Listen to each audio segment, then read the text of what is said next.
我是大山。穿过这条通道，我将化身为瑞德，为观众讲述《肖申克的救赎》的故事。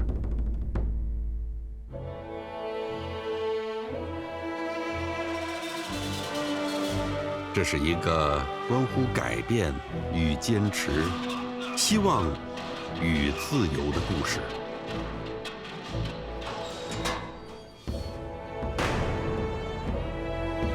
在肖申克监狱冰冷的栅栏上，我仿佛触碰到了北宋年间那座乌鸦盘桓的牢狱。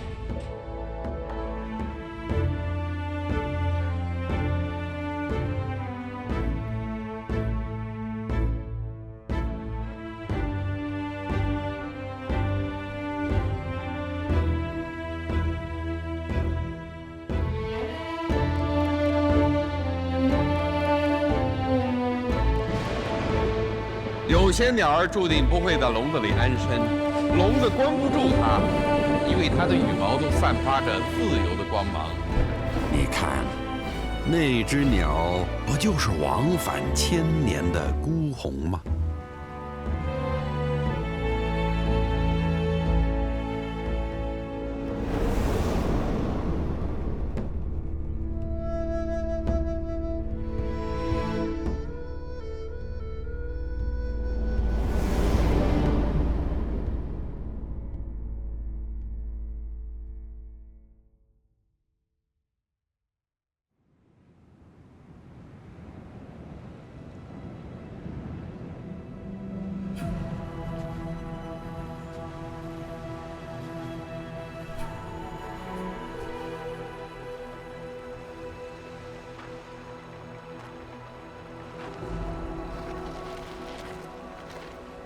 缺月挂书童，漏断人初静。时见幽人独往来，缥缈孤鸿影。惊起却回头，有恨无人省。拣尽寒枝不肯栖，寂寞沙洲浪。入狱100余天后，苏轼终于出狱，被贬为黄州团练副使，不得签书公事，本州安置。刚到黄州，苏轼有如惊弓之鸟，只有夜深人静，才敢独自出门。一个天纵之才，从高处跌落谷底，连亲友都避之唯恐不及。纵使失意困顿，但若就此一蹶不振，那决然不是我们所熟知的苏轼。面对困境，他如何突围？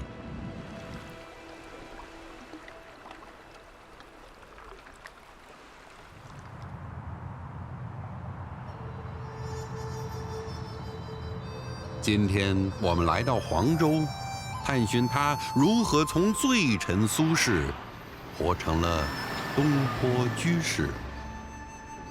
夜饮东坡醒复醉，去年东坡识瓦砾，昨夜东坡春雨足。东坡既是苏轼谪居黄州时为自己取的别号，更是那段岁月在他生命中刻下的难以磨灭的印记。那么，东坡在哪儿？这片土地见证了他怎样的生活？他又为何在苏轼的精神世界里成为如此重要的寄托？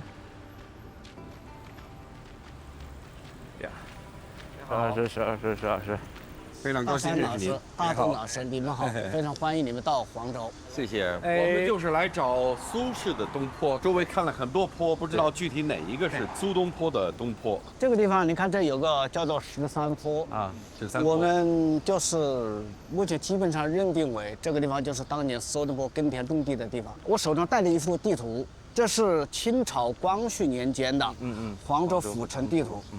我们目前就是在这条街，从这走下来，它这边有一个东坡两个字，清朝的府志上面就是认定这个地方为东坡的。哦，我们一起去寻访吧。好。这边古今都叫坡，为什么叫坡？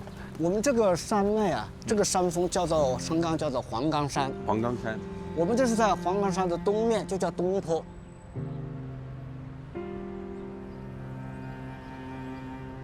在黄州的谪居岁月里，除了难以排解的内心苦闷，苏轼还要承受经济上的压力。元丰4年，在好友马正清的帮助下，他获得了黄州城东郊外的50亩荒地，开始躬耕。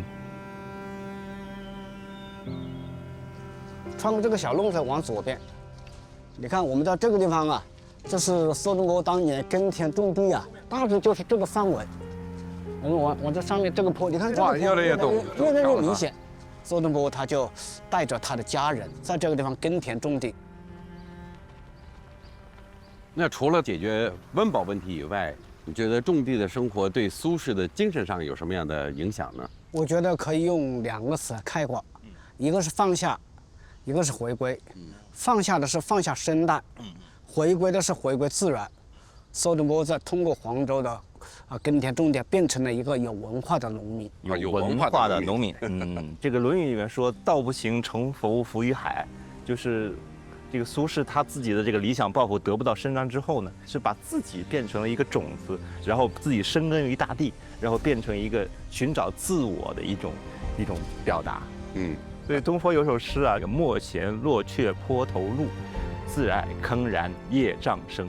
就是走路的时候，这个路虽然很不平，但是我拖着竹杖啊，就是芒鞋，然后走路的时候咔嗒咔嗒的这个声音，他觉得这个东西是大自然最美的音乐。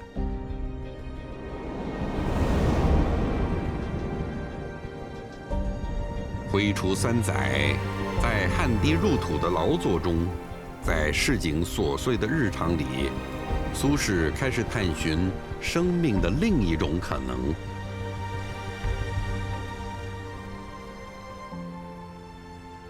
我得说，这是全世界最有名的中国菜之一，东坡肉。对，东坡肉啊，现在这个文明，那么在古代的时候并不是这个状况。黄州在北宋的时候是北方，北方人习惯吃羊肉，不吃猪肉。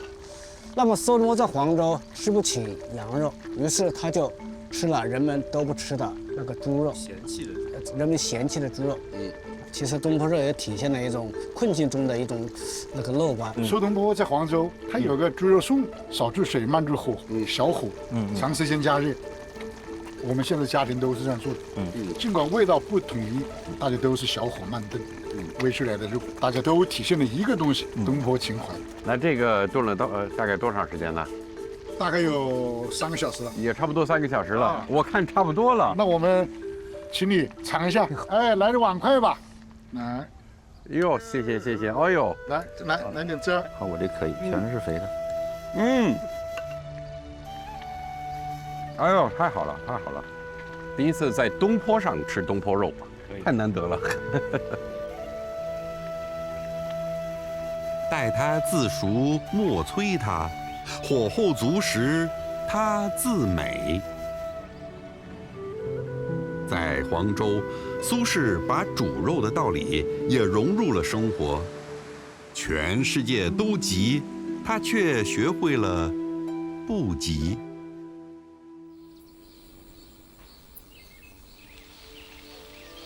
元丰5年，苏轼在黄州哲所挥毫，写下了被后世奉为天下第3行书的《寒食帖》。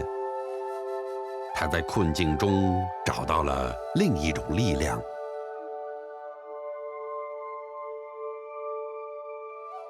苏轼不仅仅是伟大的文学家，同时也是伟大的书法家。到学堂了，来学堂的目的就是真正体会一下黄州寒食的感觉。艺术创作上有一个说法，就是神接古人。您来到黄州之后有这种感觉吗？找到了没有？就是到苏轼曾经生活的土地上面，我觉得我好像离苏轼更近了一点，尤其是体会到苏轼是怎么接地气的，握过锄头的手，然后再去握毛笔，到底是一种什么感受？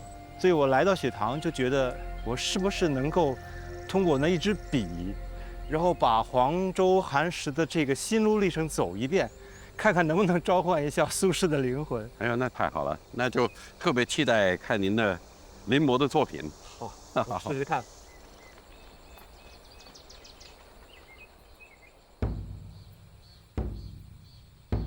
所以苏轼的这个《黄州寒食帖》，它是写在一张纸上面的。我今天要学一下这个古人提笔的方法，把它写到这个墙上去。写在墙上，好啊。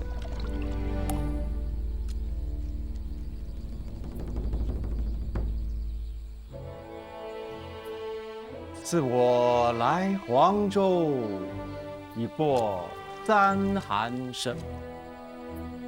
年年欲惜春，春去不容乡。今年又苦雨，2月秋萧瑟。整个的那个结构，从开始的时候比较平铺直叙的时候，到后来2月秋萧瑟就变得大起来，有点像秋天一样的萧瑟，所以这个萧瑟就开始这个字就开始变大了。但您觉得这些都是有意识的设计，还是它自然的一种流露？而到黄州之后，这个笔画就变得特别粗和特别重，可能就是跟情绪有关系。然后下面就是又有一个能够调动起他情绪的一个东西，就是海棠。海棠对他来说非常非常重要，对，相当于他自己的一个字框。海棠落到泥污里面，然后被泥污染了。从字的角度来说，也开始变得越来越大，越来越重。春江欲入户，雨势来不已。小屋如渔舟，蒙蒙水云里。红袍煮寒菜，破灶烧尸尾。所以从诗的境界里面，空、寒、破、湿，特别惨。哪知是寒食，暂见无闲止。最后的这个纸拉一个非常长的这个地方，我们在书法里面叫做悬针数，像一个针一样的。这个是这个卷子当中最长的这一笔，就是也是最细的这一笔。实际上，这个就好像我们说话的时候的一声长叹。然后今天特别有意思的是，君门深，我们已经到门这儿了，门边上了。君门深九重，我想再见到皇帝的话，好像已经没有什么希望了。这个门对苏轼来说，可能就已经关上了。深九重的门，今天多了一层含义。对对对，把这个深九重的门关上了，然后来到了绝路。就是我自己在写字的时候，我感到一种哽咽感，就是这个坟墓2个字非常非常重，要回到祖坟，对他来说就好像有万里之遥。然后里和野字这个部分写得非常非常小，而且非常的紧缩，就我们感觉他的心是揪紧的。烟已枯途穷，此灰吹不起。枯途穷这个3个字就写得特别大，他心里面想的是，比如说像古人那样的阮籍，到了绝路上面，我真的想要哭一场，但是我连哭的心都已经死了。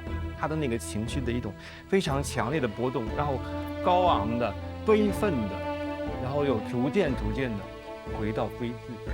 不但是字面的意思，就是心里的感情也流露出来了。有人说苏轼是无可救药的乐天派，我觉得《黄州寒食帖》是最有力的一种反驳，或者说他的乐观是从痛苦升华出来，就他只有感到最深的痛苦，他才能体会到那种极限的快乐。笔随情走，墨与心同，悬针如炭，飞白如笑，牵丝如泣，堆墨如素。这一笔一画，正是东坡居士的画像。纵使困于谪途，依然以笔墨为舟，在命运的激流中画出飞扬之姿。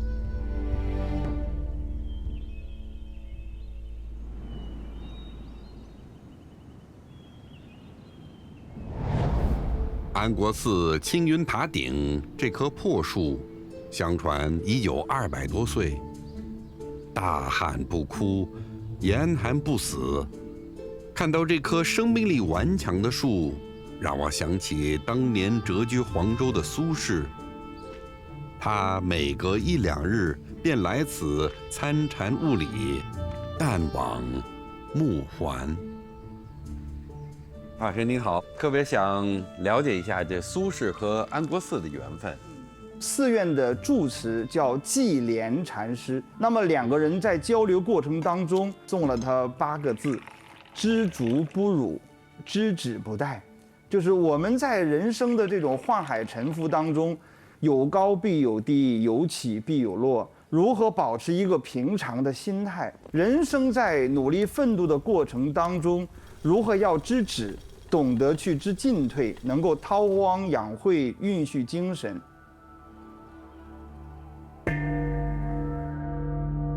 在寺院里，苏轼焚香默坐，身自省察，则物我相忘，身心皆空。那一刻，他不再是失意的罪臣，而是一个在自省中重生的行者。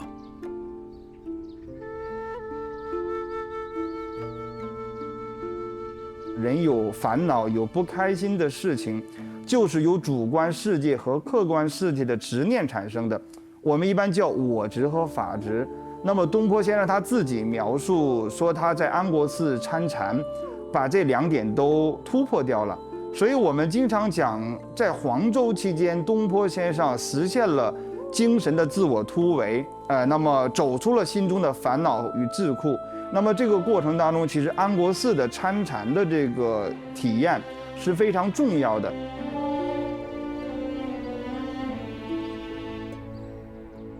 世间的一切都是执念，烦恼皆由心生。放下执念，你会发现那些让人痛苦的事情并不重要。正如苏轼所说：“长恨此身非我有，何时忘却营营？夜阑风静胡文平，小舟从此逝，江海寄余生。”余生的陪伴，还有月夜下与友人的相逢。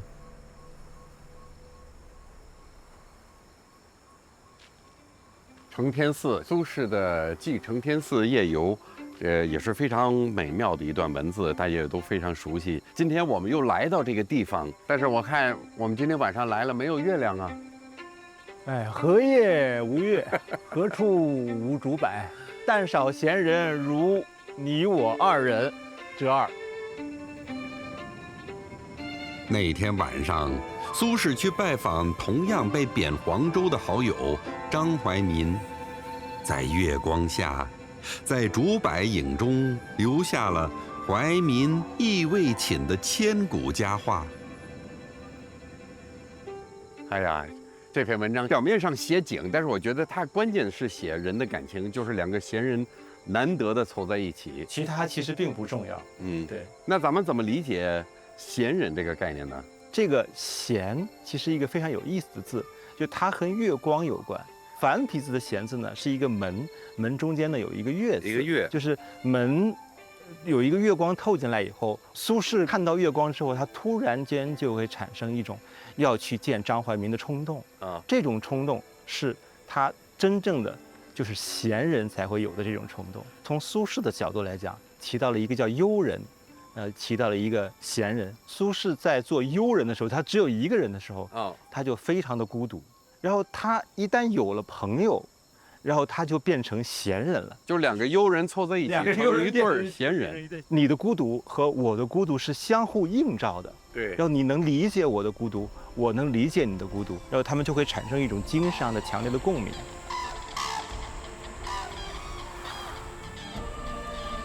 与山水故人为伴，有笔墨处理可更。苏轼在儒、释、道之间游走，又在诗、酒、茶里寻味。从此，他走出了人生的低谷，不再挣扎于风雨，也不再执着于情好，一蓑烟雨任平生，是他在黄州写下的答案。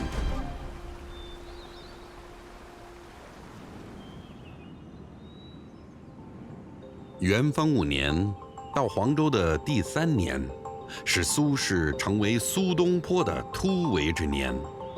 这一年，他数次泛舟赤壁矶下，先后徽就《念奴娇·赤壁怀古》《赤壁赋》与《后赤壁赋》等千古绝唱，于清风明月间完成了精神世界的涅槃。注意一下2台机器的那个拼合的位置啊，主要还是以左边。在赤壁矶，我们碰到了艺术家郑敬，他正在筹划一件以再见东坡为主题的公共艺术作品。我之前一直有一个长期的一个公共艺术创作的一个计划，就是目光，带着光去创作，结合着实际的空间，把历史和时空进行一个串联。哇！这次我就选的这个赤壁矶这个位置嘛。你们今天来了，我们可以下去看一下，下面有条船，赤壁红色岩石。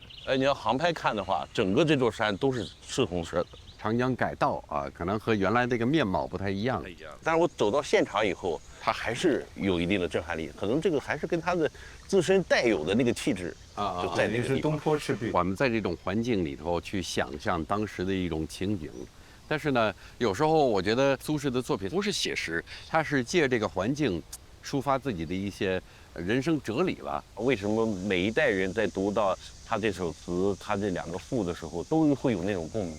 其实也就是他所内涵的那个东西，是在每一个时代都会有呼应的。尤其我觉得，到我们这个年龄也都有这种感受，人生如梦，是吧？人生非常短暂，但是我们要充分的去享受每一刻时间。对，所以这一次呢，我也是围绕着一个梦这个主题来的。然后我觉得他这3篇作品连起来的话，它其实是3种不同的梦境。对，我觉得那个艺术家或者是文学家，他最高级的部分是在那个有和无之间的那个东西，就是苏轼所说的那个若有思而无所思的那种终极的状态。今年年初正好我和多伦多交响乐团一起合作，做了一个全赤壁赋的配乐朗诵。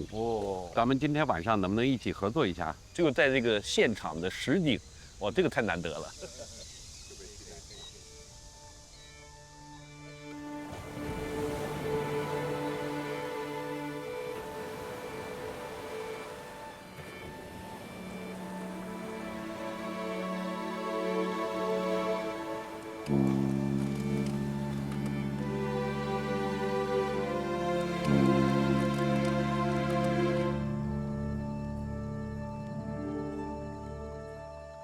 壬戌之秋，7月既望。苏子与客泛舟，游于赤壁之下。清风徐来，水波不兴。举酒属客，诵明月之诗，歌窈窕之章。少焉，月处于东山之上，徘徊于斗牛之间。白露横江，水光接天，纵一苇之所如，凌万顷之茫然。浩浩乎，如凭虚御风而不知其所止；飘飘乎，如遗世独立，羽化而登仙。于是饮酒乐甚，扣舷而歌之。歌曰：归照西兰江，击空明兮溯流光。渺渺兮予怀，望美人兮天一方。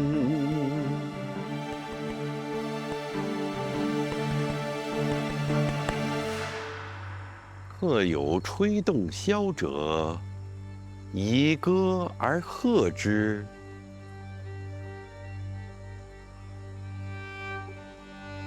其声呜呜然，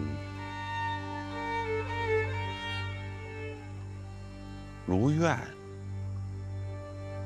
如慕，如泣，如诉。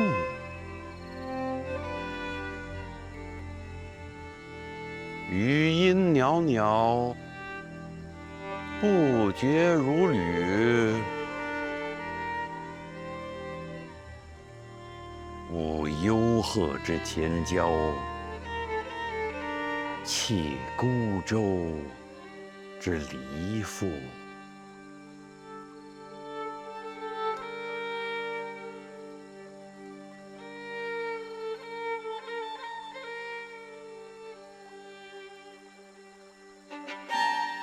苏子悄然，正襟危坐，而问客曰：何为其然也？客曰：月明星稀，乌鹊南飞。此非曹孟德之诗乎？西望夏口，东望武昌，山川相纠，郁乎苍苍。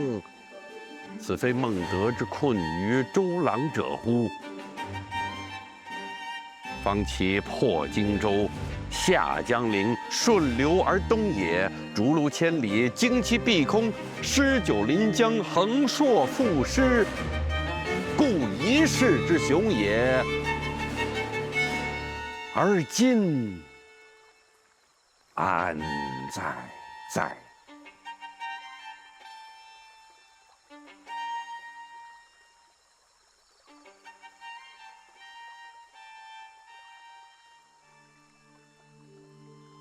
况吾与子渔樵于江渚之上，虑鱼虾而有麋鹿，驾一叶之扁舟，举匏樽以相属。既浮游于天地，渺沧海之一粟，哀吾生之须臾，羡长江之无穷。且非先以遨游，报明月而长终。只不可乎骤得，托遗响于悲风。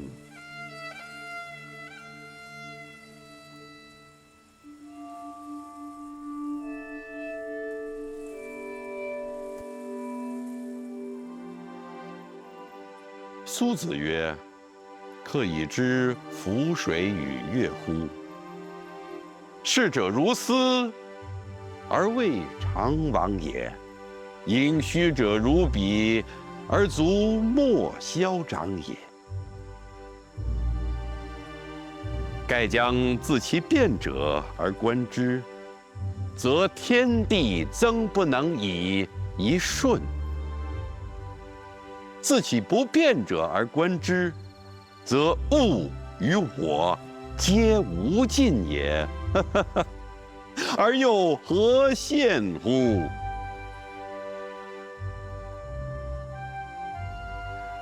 且夫天地之间，物各有主，苟非吾之所有，虽一毫而莫取。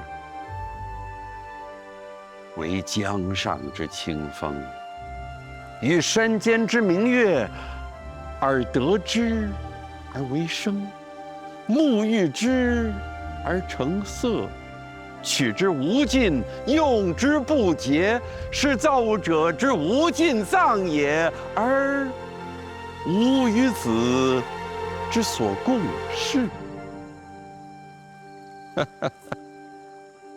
客喜而笑，席盏羹酌，肴核既尽，杯盘狼藉。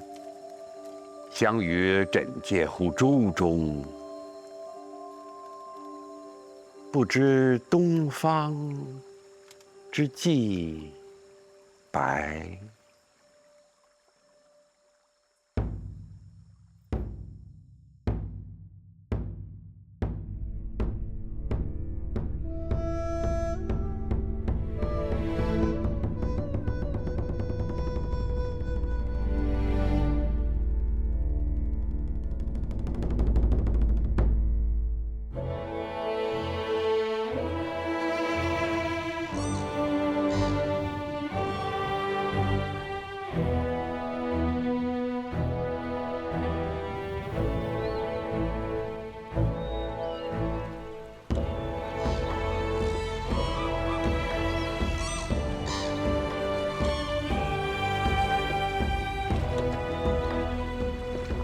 元丰7年4月，已在黄州谪居5载的苏轼，接到了亮以汝州安置的命令。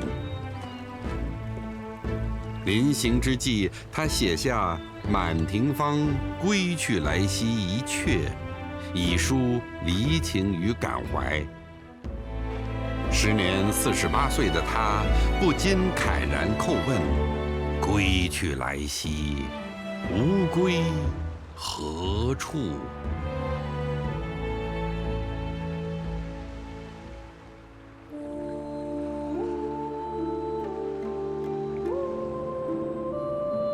几个月后，他便有了答案。这一年，在好友的协助下，苏轼在常州阳县购得田产，他随即写下《起常州居住表》，恳请朝廷恩准他在此定居。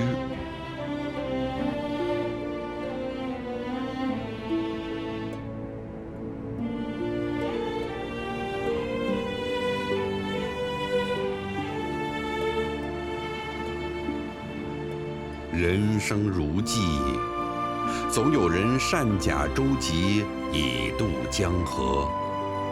蜉蝣虽小，却在天地间刻下了永恒的坐标。